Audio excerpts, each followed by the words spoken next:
वह चील उस सुंदर छोटी बच्ची को उठाकर तो ले गई, लेकिन उसे खा न सकी, क्योंकि उसकी ममता जाग गई। बहुत समय पहले की बात है। एक राज्य में एक धनवान कुम्हार रहता था। उसके पास ढेर सारी संपत्ति थी, पर उनकी देखभाल करने के लिए एक भी बेटा नहीं था। उसकी पत्नी बार बार बेटी को जन्म देती थी, जिससे वह तंग आ चुका था। उस जमाने में बेटे और बेटी में फर्क किया जाता था। परिवार में बेटों की अहमियत ज़्यादा थी। इस बार भी कुम्हार की पत्नी माँ बनने वाली थी। बच्चे के जन्म का समय करीब आने पर पत्नी जब रिवाज के अनुसार मायके जाने लगी, तो पति ने कहा, इस बार भी अगर बेटी लेकर आई तो मैं तुझे मुड़ई व्यापारी को बेच दूंगा। पति की बात सुनकर पत्नी डर गई। भाग्य के फेर देखो, इस बार भी एक सुंदर कन्या का ही जन्म हुआ। लड़की देखकर कुम्हारन के हाथ पांव फूल गए। किसी को कुछ खबर होने से पहले ही उसने दिल पर पत्थर रखकर उस नवजात शिशु को एक बर्तन में डालकर ढक्कन लगा दिया और नदी में बहा दिया। बर्तन पानी के लहरों में हिलोरे खाता हुआ बह चला। एक धोबी नदी में कपड़े धो रहा था। उसने पानी की मझधार में बहकर आते हुए एक बर्तन को देखा। धोबी तैरता हुआ बर्तन के पास गया।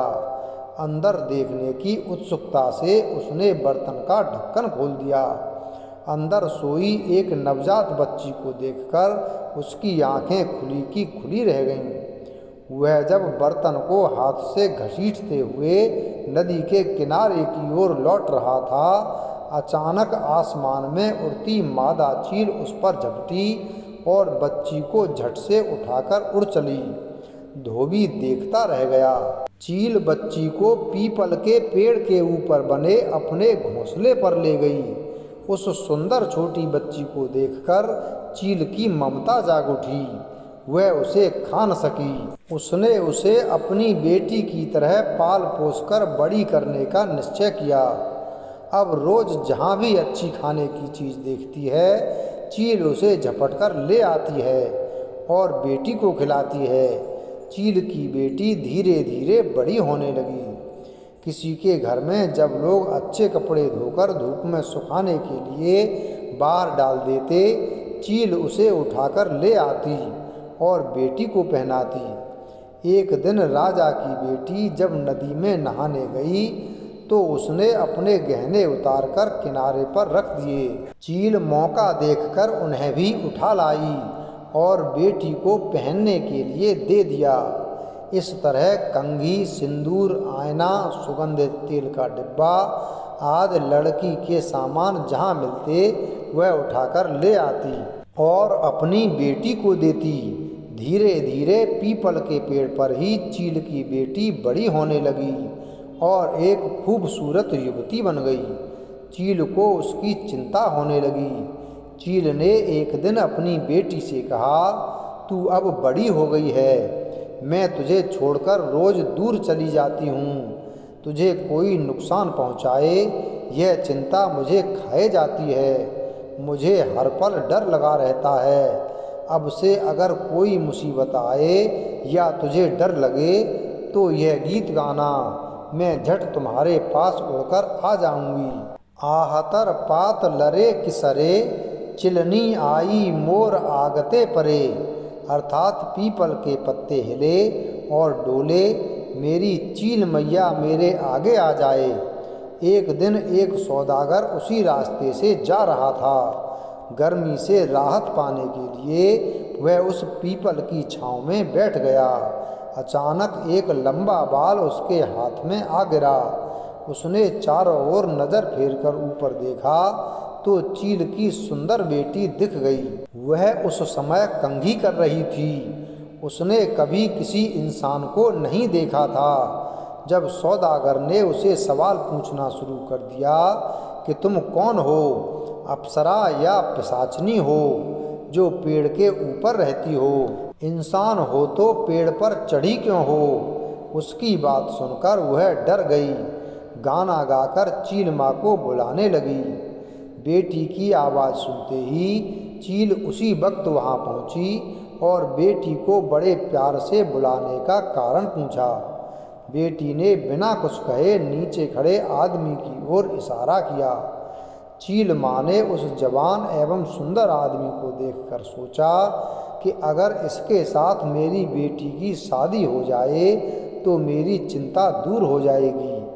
वह नीचे उड़कर सौदागर के पास आई और उसे अपनी बेटी के बारे में सब कुछ बता दिया। सौदागर ने कहा, मैं एक रईस हूँ, पर मेरी पहले से ही 7 पत्नियाँ हैं। अगर तुम्हें इस बात से कोई आपत्ति नहीं है तो मैं तुम्हारी सुंदर बेटी से शादी करने के लिए तैयार हूँ। मैं तुम्हें यकीन दिलाता हूँ कि उसे बड़े सुख एवं प्यार से रखूँगा और कभी कोई कष्ट नहीं दूँगा। चील माँ कुछ देर के लिए सोचती रही, फिर अपनी बेटी को समझा बुझाकर पेड़ के नीचे ले आई। उसने अपनी बेटी का हाथ सौदागर के हाथों में सौंप दिया। उसने माँ से बिछड़ने के गम में रोती बिलखती हुई बेटी से कहा, जब भी तुझे मेरी ज़रूरत होगी वह गाना गाकर मुझे बुलाना, मैं उसी वक्त हाजिर हो जाऊंगी। सौदागर चील की सुंदर बेटी को घर ले गया और बहुत ही प्यार जतन से उसके साथ जीवन बिताने लगा।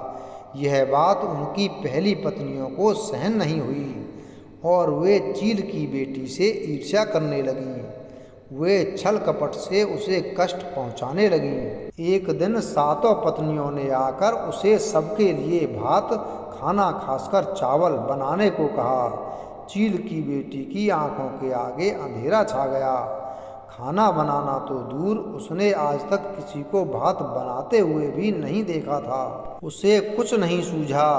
रोती बिलखती वह घर के पीछे लगे केले के पौधे के बीच छिपकर चील माँ को बुलाने लगी। झट से चील उसके आगे हाजिर हो गई और बड़े प्यार से बुलाने का कारण पूछा।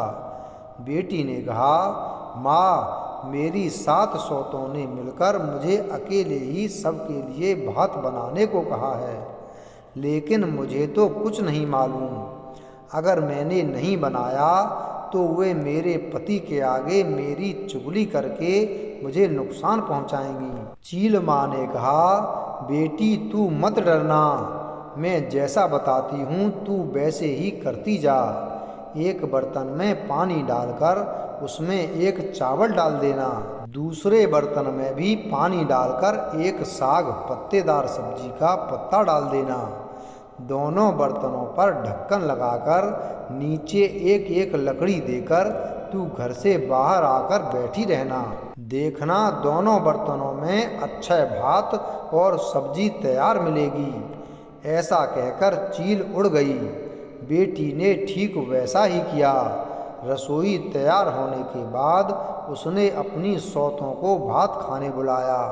7 सौतों ने अपनी अपनी थालियों के नीचे एक छेद करके रखा था। जैसे ही वह भात और अंजा सब्जियों का रस परोसती, छेद से सारा रस बह जाता। दोबारा कहती, भात खत्म हो गया है और लाओ। अच्छे बर्तन से खाना परोसने के कारण खत्म नहीं हो रहा था। अंत में 7 सौत हारकर शर्म से उठकर चली गईं। एक दिन 7 सौतों ने मिलकर चील की बेटी को गोहाली गायों को रखने का घर साफ करने को कहा। उसे कहाँ साफ सफाई की आदत थी, उसने तो कभी कुछ नहीं किया। वह गोहाली में गायों के बीच जाकर रोती हुई चील माँ को बुलाने लगी। चील माँ रोज की तरह झट से बेटी के पास पहुँची और बड़े प्यार से बुलाने का कारण पूछा। बेटी ने अपनी परेशानी बताई। चील माँ बोली, तू झाड़ू की एक लाठी लेकर गोहाली के इस छोर से दूसरे छोर तक फेरती जा, देखना पूरा गोहाली साफ हो जाएगा। कहकर चील माँ उड़ चली। माँ के कहे अनुसार बेटी ने काम किया और देखा कि गोहाली एकदम चमक उठा है। सौदागर चील की बेटी के कामकाज को देखकर और प्रसन्न हुआ और ज़्यादा प्यार करने लगा। इस तरह दिन बीतने लगे। हर साल की तरह बोहाग बिहू आ गया सौदागर ने अपनी पत्नियों को कपास देकर कहा, बिहू में पहनने के लिए सुला कमीज, सुरिया धोती, कपड़े और गामछा गमछा बना देना। कौन कितना सुंदर कपड़े बन सकती है, मैं देखना चाहता हूँ। सातों पत्नियाँ कपास को धोकर धुनकर सूत निकालकर तांत में कपड़े बुनने लगीं, मगर चील की बेटी को यह सब कुछ नहीं आता था। वह रोनी सूरत लिए कपास हाथ में लिए बैठी रही। सात सौतों ने सोचा, इस बार यह बुरी तरह फंसी। कपड़ा न दे पाने पर सौदागर इसे क्या करेगा पता नहीं, और मन ही मन खुश होने लगी। उधर बिहू के दिन करीब आने लगे। चील की बेटी घर के पीछे केले के बगीचे में छिपकर माँ को बुलाने लगी। इस बार भी चील माँ ने उपाय दिया। कहा, तू चिंता मत कर, जब तक मैं जीवित हूँ तुझे कुछ नहीं होने दूंगी। तू 4 बांस के चुंगे लंबे टुकड़े ले आ और सब में थोड़े कपास भरकर उनका मुंह बंद कर देना। बिहू के दिन जब तेरा पति तुझसे कपड़ा मांगेगा तब उन्हें ये चुंगे दे देना। कहकर चील माँ उड़ गई। चील की बेटी ने कपास को हाथ तक न लगाया। यह देखकर सौतों को बड़ा मज़ा आया।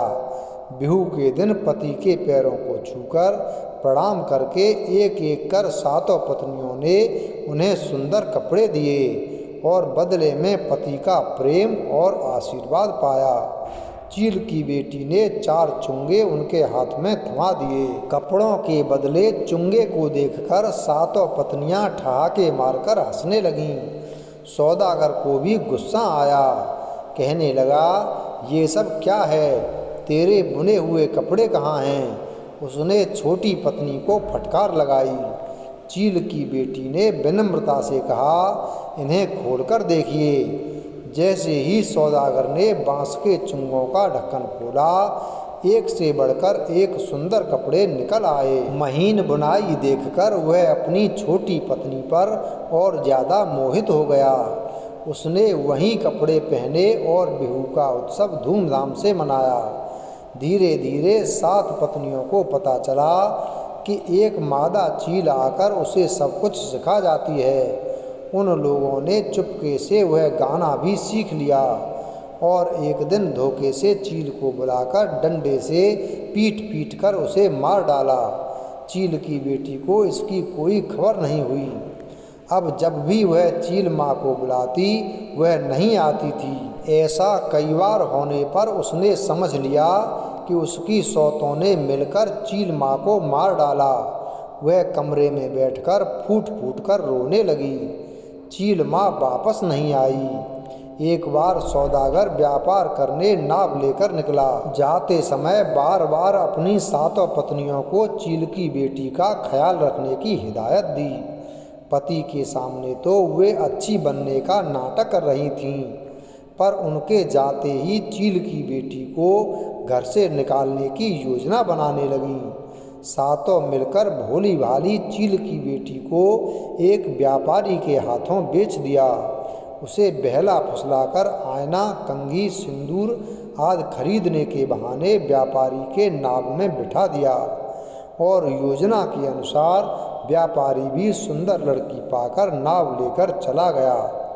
नदी किनारे अपने घर ले जाकर व्यापारी ने उसे सूखी मछली की रखवाली करने को कहा। एक दिन मछली के पास बैठी चील की दुखी बेटी अपनी चील माँ को याद करती हुई गाने लगी। कुमारणी आए मुख उतबाई दिले, सिलनी आए मुख दागी धरले, सावदर कबरे मक ब्या कराले, 7 सतीनिये मक मोडेट बेसले, मुड़िये सुख सुकान माछ रखिया पातले। अर्थात कुम्हारन माँ ने बहा दी, चील माँ ने उठा लिया, सौदागर कुंवर ने शादी कर ली, 7 सौत ने व्यापारी को बेचा, व्यापारी ने सूखी मछली की रखवाली करने को कहा। नाव में सामान भरकर सौदागर उसी नदी के रास्ते से घर वापस आ रहा था। उसने अपनी छोटी पत्नी की आवाज़ पहचान ली और तुरंत नाव लेकर उसके पास गया। उसकी आपबीती सुनकर उसे बहुत दुख हुआ और उसे अच्छी तरह नहलाकर नया रिहा मेखला चादर असमिया महिला की वेशभूषा पहनाया। उसने एक बड़े लकड़ी के बक्से में सांस लेने हेतु 2 छेद किया। उसके अंदर चील की बच्ची को रखकर घर ले आया। सातों पत्नियां पति को नाव में ढेर सारा सामान लाते देखकर फूलीन समाईं और उनके स्वागत के लिए सज धज कर बाहर आ गईं। सौदागर ने पूछा, मेरी छोटी पत्नी चील की बेटी नहीं दिख रही है, वह कहाँ है? उन्होंने जवाब दिया, वह अपनी मायके गई है। सौदागर ने कहा, मेरा मन कह रहा है कि तुम लोगों ने उसके साथ जरूर कुछ बुरा किया है। कौन सच कह रहा है और कौन झूठ, अभी पता चल जाएगा। सौदागर ने घर के पीछे एक लंबी गर्त खुदवाई और उस पर नुकीली लकड़ी कांटे आदि डाल दिए।